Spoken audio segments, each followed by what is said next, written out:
Yəni bizdə maariflənmə səviyyəsi aşağıdır.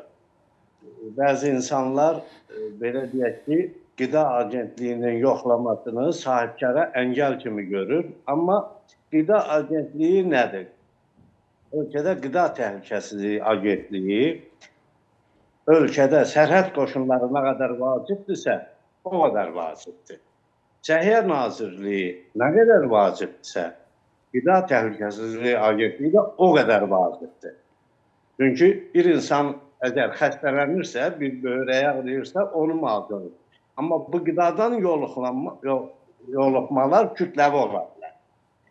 Yəni, belə deyim ki, və toyuq əti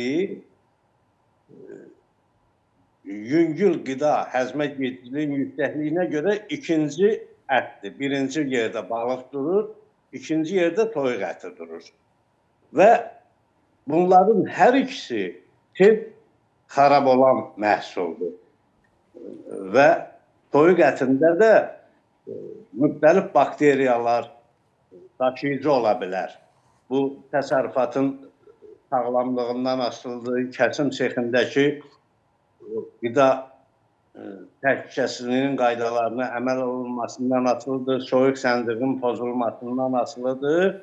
Bir də satış məntəqələrindəki yaradılan şəraitdən soyuq zəncirin pozulması. Əgər toyuq əti, o soyuq zəncir pozulub, onun, böyle deyim ki, hansısa bir qanlı mayı, suyu axıb sonradan soyudulursa, artıq o qida kimi yararsızdır.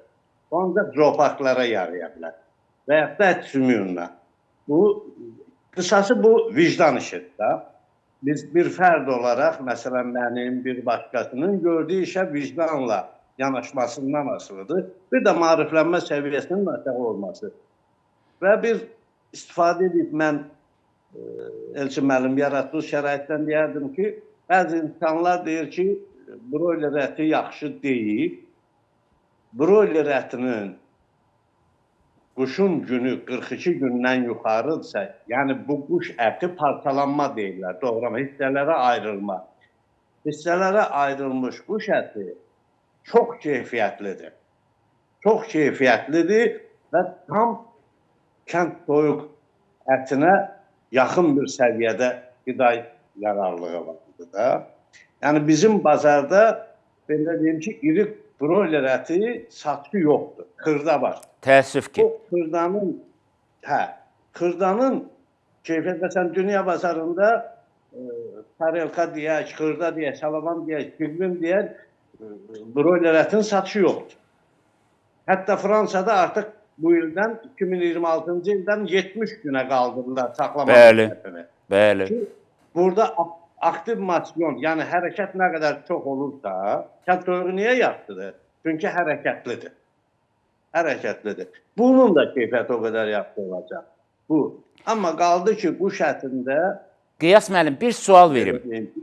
Bir sual verim. Buyurun. Bax, bizdə bu nə vərdişdir? Quzu olsun 8 kilo, toyuq 1 kilo 200 qramdan yuxarı olmasın, yuxarı olarsa olmaz deyə bir təfəkkür. Bu nədir? Beçə olmalıdır mütləq. Yəni, bu beçə deyil də, bu sadəcə çəkisazdır. Valla bizim o, heç bir həkimimizin bizə verdiyi, belə deyim ki, məsləhət deyil. Bu, hansısa kulinaristin bizə verdiyi səhv məlumatdır. Mən üzr istəyirdim. Mən uşaq olanda Rüstəm Səfərəliyev bizə qonaq gəlmişdi. Əmim gedib bir 15 kiloluq quzu getmişdi. Babam onu da anladı ki, bu mənim müharibə yoldaşımdır. Get qoç gətir. Yəni, bir təqribən 70-ci illərin söhbəti. Bəli, bəli. Rüstəm Səfərəliyev tanınmış kommunist, birinci katib işləyibdir Bərdə rayonunda. Bəli. Bu qida kimi qoç əti daha yararlıdır. Və bu quş ətində də, mən həmişə deyirəm, 42 gündən sonra kəsilmiş quş ətinin keyfiyyəti daha yuxarıdır. Yəni, çəkisi artdıqca bu demək ki, sağlamdır, yaxşı qidalanıb, inkişaf eləyib, amma çəkisi 1 kiloqram 200-dən aşağıdırsa artıq şübhə bir yeri yaranır. Bu niyə inkişaf eləməyibdir? Amma təəssüf ki, biz əksinə başa düşürük və çox qəribədir, iri həcmli broiler toyuqları və ümumiyyətlə toyuq böyük olanda almaq istəmirik, qəribə bir şeydir. Amma hissə alırıq. Bilirsiniz nədir məsələ? Mən həm də, baxın, Qiyas müəllim, illərdir bu prosesin içindəsiz, həm də sualı belə qoymaq istəyirəm. Mən özüm də müşahidə edirəm, baxıram və sözün doğrusu bugün kənd toyuğu deyilən anlayış yoxdur. Əksəriyyəti gəlir ya sizdən, ya broilerlərdən alırlar müxtəlif yumurtaları və yaxud da toyuqları, yetişdirirlər eyni qaydada, amma prosedurları pozaraq, qaydaları pozaraq və kənd toyuğu adı altında harda gəldi satırlar. Yəni, orada soyuq zənciri yox, ümumiyyətlə hər şey pozulur. Amma məsələnin bir tərəfi də var və vacib tərəfi də var. Mən özüm də müəssisədə olmuşam. Elə yeri gəlmişkən Ucar rayonunda və orada da görmüşəm o prosesi ki, bu əslində tam baytar nəzarətində həyata keçirilməlidir. Tam təmizlik qaydalarına əməl olunmalıdır və hətta orada toyuğun necə sakitləşdirirlər kəsimdən qabaq. Bunun da bir texnologiyası var ki, o orqanizmdə insan o qidanı istifadə edəndə heç bir problem yaranmasın.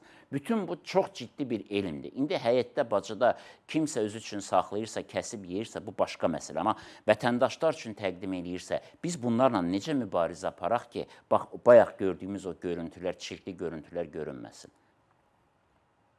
Valla Elçin müəllim, bax, burada hamının üzərinə məsuliyyət düşür, hər bir vətəndaşın üzərinə məsuliyyət düşür. Amma ən əsas cavabdeh orqan kimi biz Qida Agentliyini görürük. Amma Qida Agentliyi, baxın, hər bir rayonda təqribən baytarlıq idarələrində 68-80 arası personal olur. Yəni, oradan əmək qalan mütəxəssis olur. Çoxu baytar həkimi, baytar texniki olub. Bugün həmin qurum yoxdur. Qida Agentliyi də çox az sayda bir kadrla çalışır. Və gecə-gündüz çalışsa da bunu çatdırmaq mümkün deyil. Və burada artıq insanların özünün həm maariflənməsi, həm də o, belə deyim ki, Gürcüstanda kəsilib gəlmir ki, hansısa bir qonşuda, bir qonşumuzda kəsilib gəlir də. Orada bir insanlar bu adama deməlidir ki, qardaşım, bunun bu şəraiti belə olmaz. Və yaxud da tutalım ki, Qida Agentliyinə müraciət eləsə ki, Qiyas burada bunu antisanitariya şəraitində, burada yoluxma ola bilər, Allah eləməsin, salmonella enteritis ola bilər, salmonella enteritis yoluxarsa insanlara və salmonella azyaşlı uşaqlarda daha çox təhlükəlidir, daha çox ölüm verən bir törədicidir.